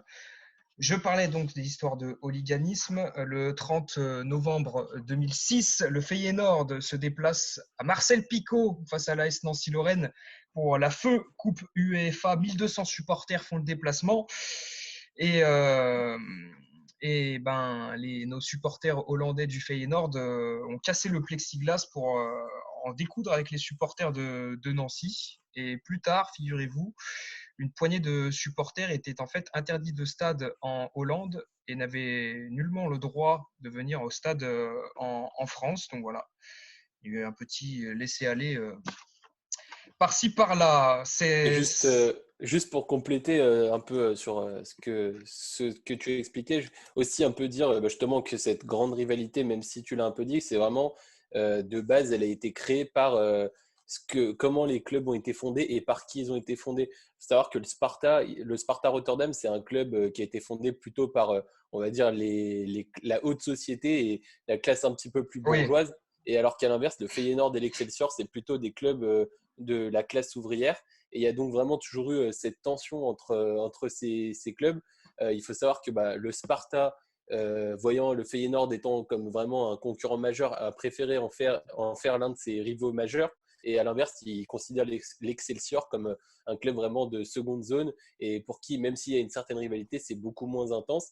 Et à l'inverse, justement, le Feyenoord et l'Excelsior, eux, sont des clubs qui sont beaucoup plus proches et ils ont même fait un partenariat.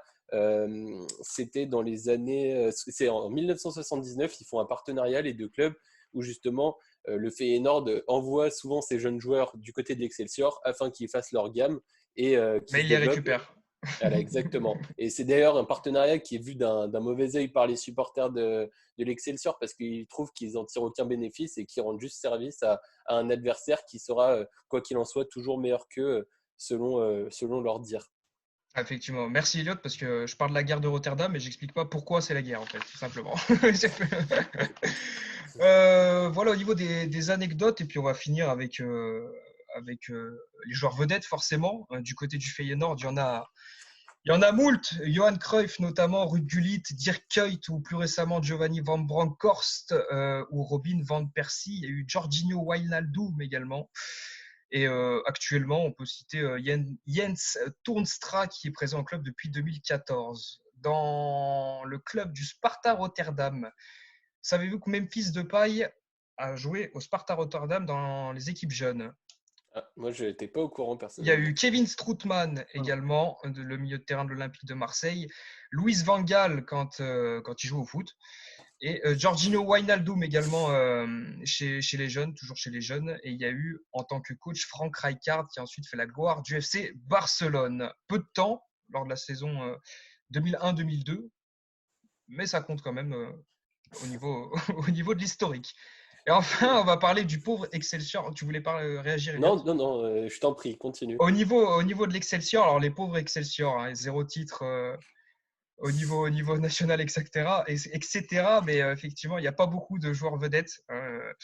On peut citer Mounir El Hamdaoui, l'ancien international marocain, 15 sélections au Maroc de 2009 à 2013. Il a été formé à l'Excelsior avant d'y revenir. Entre-temps, il a vagabondé entre la Fiorentina, l'Ajax ou encore la Z Alkmaar. Et en ce moment, il y a Luigi Bruins qui est formé au club, mais qui a joué en France à l'OGC Nice. Il n'a pas laissé une grande trace au club niçois. Il a effectué qu'une saison sur la Côte d'Azur de la saison 2013-2014. Et aujourd'hui, il est à l'Excelsior justement depuis 2014. Donc voilà un peu pour les clubs de Rotterdam. Une petite pensée pour le club de l'Excelsior, effectivement, qui est peu verni face à ces deux monstres, si on peut appeler ça des monstres. En tout cas, enfin, merci pour cette présentation. C'est vrai qu'on pense pas forcément, à, déjà parce qu'en France, on n'a pas forcément beaucoup de vues sur ce championnat qui est très peu, voire pas du tout médiatisé, Et justement, hormis pardon. lors des compétitions européennes. Oui, Elliot, en fait, je te coupe, mais j'aurais pu très bien parler après, donc je t'en prie, vas-y, finis. Non, mais j'allais dire, voilà, et c'est intéressant de voir justement, on sait qu'au sein d'une même ville, souvent les clubs, il y a toujours cette électricité et ce fameux terme de derby. Et quand on voit notamment l'animosité que peut avoir des derbys, par exemple, justement entre Lyon et Saint-Étienne en France, ou même à l'époque entre Lens et Lille, on se dit que 3 clubs professionnels dans une même ville, ça doit quand même être quelque chose des genres de match. Et justement, je voulais vous poser une question là rapidement parce qu'on va pas y passer non plus toute la nuit sur cette émission. Mais justement, est-ce qu'il manque en France une ville comme ça où il y a 2 voire 3 clubs de la même ville, mais qui évoluent au même niveau, à peu près au même échelon et à peu près au même niveau? Ça manque, comme il peut y avoir à Madrid par exemple ou à Londres. Bon, à Londres, c'est quand même la référence. Selon moi, ça manque, que ce soit Paris ou Marseille ou même Lyon d'ailleurs, ça C'est manque. clair que de toute façon, ça peut apporter que du plus. Après, en France, on a un pays qui est justement où les clubs sont vachement, vachement plus répartis aussi du fait de la diversité du territoire. Après, bon, c'est comme ça. On a vu notamment, il y a un peu maintenant du côté de Paris, il y a le Red Star et il y a le Paris FC qui vient en plus du Paris Saint-Germain. Pourquoi pas, qui viendrait peut-être, pourquoi pas dans le futur, espérons-le. Le Red Star, c'est Saint-Ouen. Hein. Oui, bien sûr, mais je veux dire. Ouais. Je veux dire À côté. du coin, quoi. C'est La région vraiment parisienne, quoi. Ouais, C'est après, ce que tu c'est veux vrai dire, que mais c'est pas. au final, pas c'est pas la pareil. même ville, Pas effectivement. la même ville. Non, non, mais tu as totalement raison. Mais après, c'est la vie. Hein, mais Ouais. en C'est tout la cas, vie. c'est ouais. En tout cas, Dire que merci. ça manque. C'est le football. Pardon? Ouais, je voulais juste rajouter un truc, mais dire que ça manque, je suis pas sûr en fait, parce que, enfin, c'est étonnant, ouais, parce que tu as des clubs, comme tu disais, à Madrid, à Londres ou quoi, dans les grosses villes. Mais est-ce que ça manque? En fait, je me C'est dis plus. surtout, ça arrivera jamais en fait, parce qu'il y a, je vois personne maintenant investir dans une ville comme Paris où tu as déjà un club établi, à Marseille où tu as Ouais. déjà un gros club établi, ou à Lyon. Non, mais Ouais, ça, on fait avec et on a l'avantage en tout cas d'avoir des gros clubs quand même dans quasiment toutes nos régions, Ouais, c'est. Ouais, à ouais. part surtout au Pays Basque, mais sinon quasiment de partout quoi. Moi, je pense Ce serait justement que plus. c'est aussi, je pense, enfin, pour compléter ce que dit Yvon, je pense que c'est plus entre guillemets une chance et ça permet aussi qu'une majorité de population soit représentée, le fait de ne pas accumuler les clubs dans une seule et même ville. Parce qu'on voit notamment en Angleterre, il y a beaucoup d'endroits du pays qui ne sont pas forcément représentés où les gens supportent du coup par défaut la ville la plus proche, mais qui parfois se trouve à 200 km de chez eux, quoi. Exact. C'est un petit peu ça. Ouais. Enfin bon, voilà, on a quand même fait un bon tour des Pays-Bas et je pense que c'était vraiment, vraiment, vraiment sympa. J'en ai pas mal appris de mon côté en tout cas. Et donc, il me semble avoir entendu le coup de sifflet de l'arbitre. Je crois que c'est la fin de cette deuxième mi-temps. Et donc, on va tout de suite passer au temps additionnel.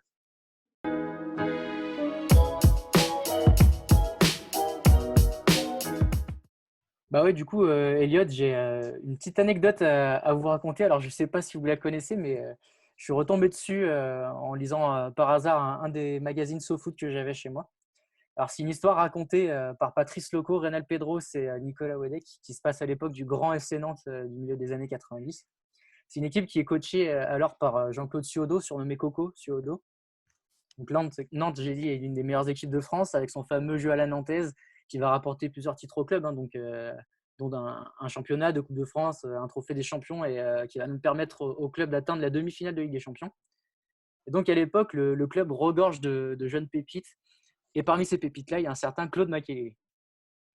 En fait, à l'époque, donc, Claude Makélélé, milieu défensif, qui est arrivé au club en 91 en provenance de Brest, qui va y rester jusqu'en 97, qui est vraiment bon au sein du FC Nantes, mais qui en fait est souvent chambré par son entraîneur et par ses coéquipiers, notamment par rapport à la taille de son sexe.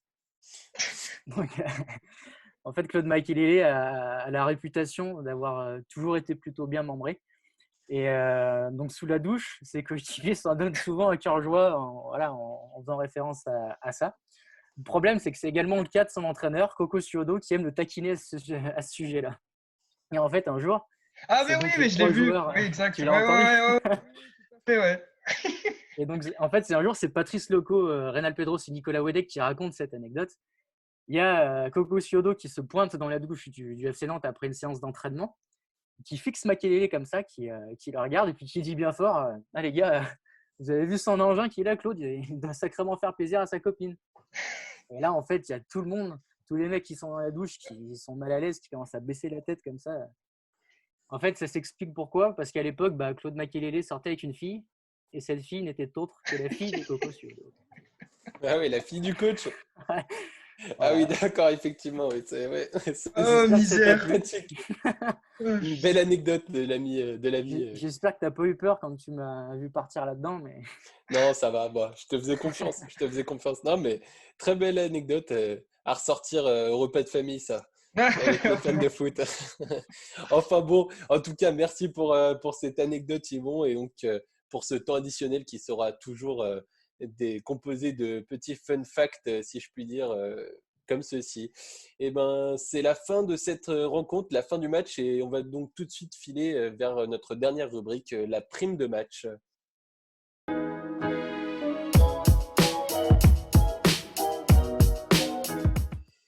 Et donc, c'est parti pour la prime de match, notre jeu, notre quiz de fin d'émission qui va donc cette fois-ci le jeu.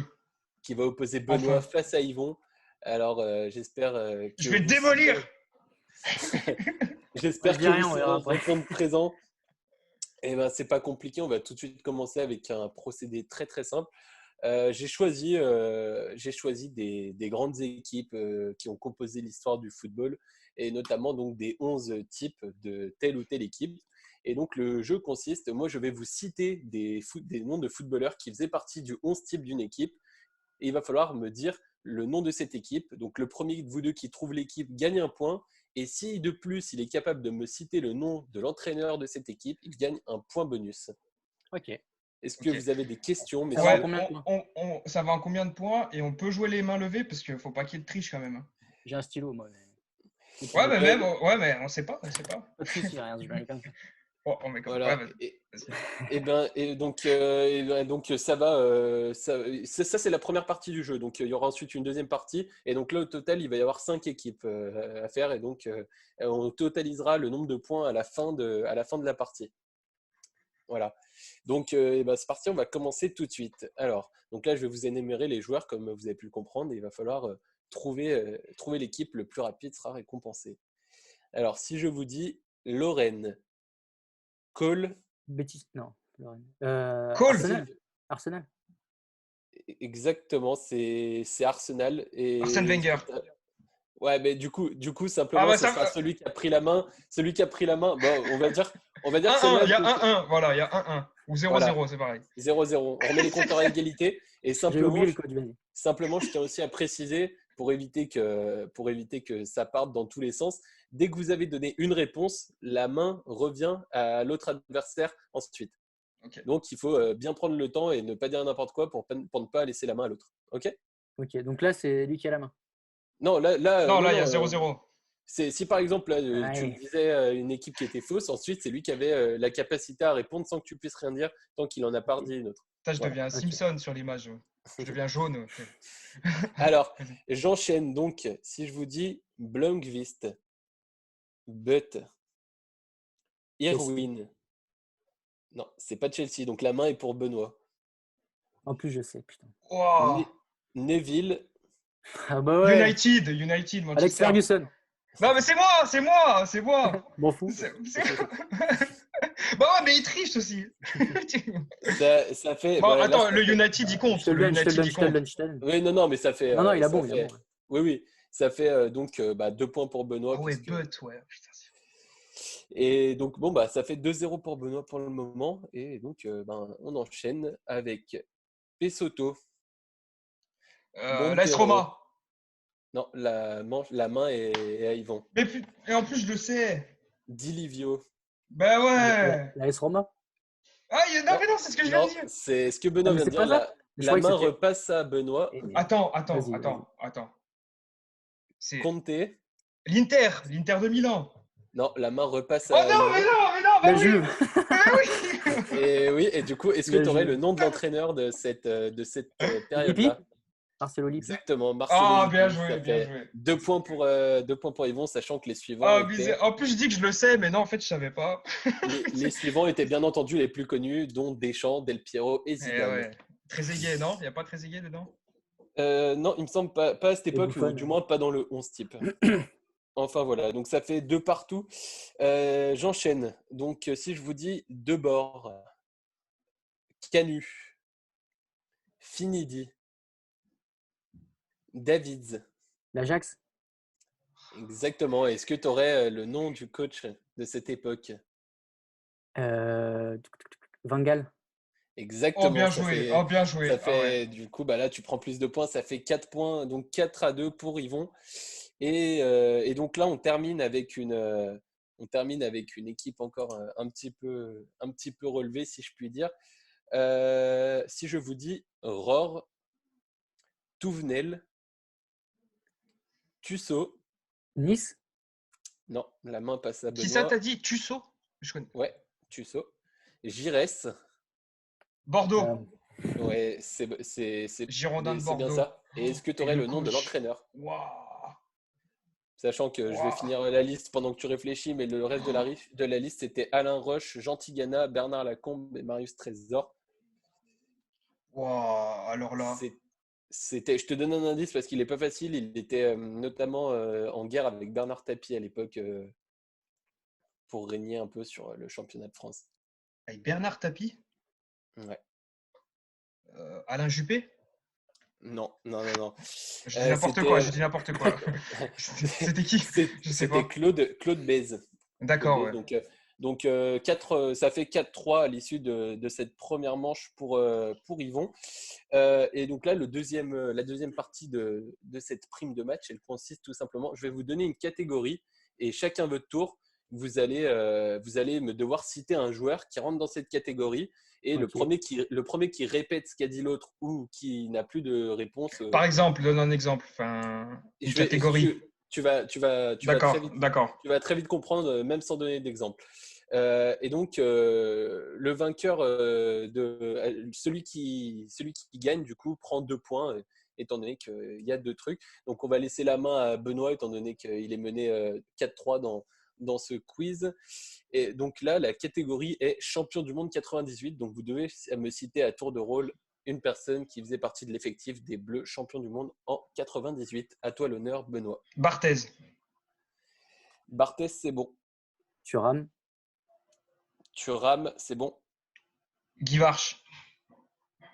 Guy Varche, c'est bon. Zidane? Zidane, c'est bon. Dugarry. Dugarry, c'est bon. De Sailly? C'est bon. Lizarazu. Ça passe encore. Blanc? Ça passe encore. Leboeuf. Ça passe aussi. Deschamps? Ça passe aussi. Est-ce qu'il a été dit, lui? Allez, je tente Laurent Blanc. Il a été dit. Oh, C'est mais donc, non, mais Tu peux la terminer, ça la fait donc- liste? Bah, attends, on peut ouais, on peut. si vous voulez la terminer, mais en tout cas, ça fait 5-3 pour 6-3 pardon pour. Bah, il a été dit, oh là là. Et donc est-ce que vous Diomède. savez un peu Diomède. Vieira? Il restait Diomède, effectivement. Il restait Vieira. Henri. Bogossian? Il restait Henri Bogossian, Trezeguet? Henri, Trezeguet. Djorkaeff? Djorkaeff, Karambeu, Karambeu, Lama. Lama, Lama et non, Charbonnier. Charbonnier. Et il vous en manque 2. 2. Euh, Pires Ah, bien joué. et Petit. Ah oui, Pires, Trezeguet. Petit. Pires et Trezeguet. Petit. Non, pas Petit, Trezeguet. Pires, Petit. Et il en manque Petit. encore un, pardon. Trezeguet. Ouais. Ouais, Non, Trezeguet, il a été dit. Oui, il a déjà. pas. Ouais. Non, il a été dit. Attends. C'est un défenseur. Attends. Candela. Candela. Exactement. C'est ça. Bon, bah voilà. Bah écoute, ça fait 6-3 donc pour Yvon. Et donc, bah, il reste simplement une dernière liste de ce même type. Donc là, c'est le thème, les joueurs qui ont gagné le Ballon d'Or à plusieurs reprises. Ok. Donc, qui ont gagné le Ballon d'Or au moins 2 fois. Donc, bah, on va encore laisser la main à Benoît. Étant donné que, là, il Comme est c'est un clairement loser, nommé. forcément, ouais, c'est un loser. Et à toi l'honneur. Allez, Benoît. bon, bah, Messi, allez, je me mouille pas. Ouais, Cristiano Ronaldo. exactement. Pelé. Non. Pelé, il a pas eu- Non, Pelé, et non, parce qu'à l'époque, on ne décernait pas le Ballon d'Or aux joueurs non européens. 95. Ouais, mais justement, mais George Weah. ça aussi, du coup, Ballon d'Or, t'es le meilleur joueur du monde. Donc, comment ça se fait qu'on décerne pas à Pelé? Ah, mais c'est le jeu, Non, Parce malheureusement. mais ouais, que mais c'était non, mais ça. uniquement les joueurs européens. à Est-ce que l'époque. vous avez une idée un peu des autres joueurs du coup qu'il y avait? Ouais, je Platini. crois que je les ai. Ouais, Platini, c'est bon. Il y avait Ronaldo, brésilien. Ronaldo. Non. Si, il en a 2. Si, pardon. Autant pour moi. Si, autant pour moi, pardon. C'est lui qui gère le jeu, tu sais. Si, oui, non, mais absolument en plus. Ouais, j'avais. Il y a Van Basten, Ah, Cruyff, bien joué. Exactement. Cruyff. Beckenbauer. Exactement. Euh, Van Il en Basten. manque 2, 3. Il y a Keegan. Exactement. Ah Kevin ouais. Keegan. Ah là, il est trop chaud, j'abandonne. Là, Il en manque 2. Ouais, attends. euh, Rummenigge. Exactement. Et il en manque Karl-Heinz. plus qu'un. Karl-Heinz. Et il en manque un. Le Platini, il a dernier, dit. le dernier, c'est un joueur qui a fait les beaux jours du Real Madrid, l'ancien Real Madrid. Di Stefano. Ah, bien Exactement. joué. Stéphano. Ah, mais il est En trop tout cas, bien fort. joué, Bravo, Yvon. bien joué, messieurs. Hein. Bravo, Yvon. 5, Bien joué. Merci. Je Merci. suis fair légal, play. ça fait du coup 8-3. Et donc, une première victoire pour Yvon qui sera comptabilisée lors des prochains jeux. Ça fait 1-0 J'ai- pour Ah, toi. mais Qu'est-ce que- fort. Tu gagnes tout notre Le plaisir de respect. m'avoir battu. En tout cas, C'est vrai. je souhaitais donc vous remercier déjà, messieurs, pour cette belle première émission.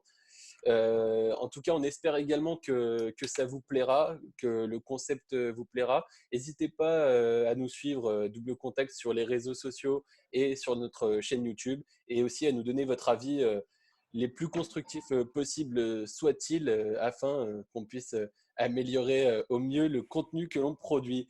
Et on voit Yvon qui montre son beau maillot de Reventin. Regarde ça. Collector, ça. Ça, c'est beau. Et ben, en tout cas, je vous dis à très vite, messieurs. On se retrouve dans le prochain épisode. Allez, ciao. Ciao les gars. À plus. Ciao. Salut.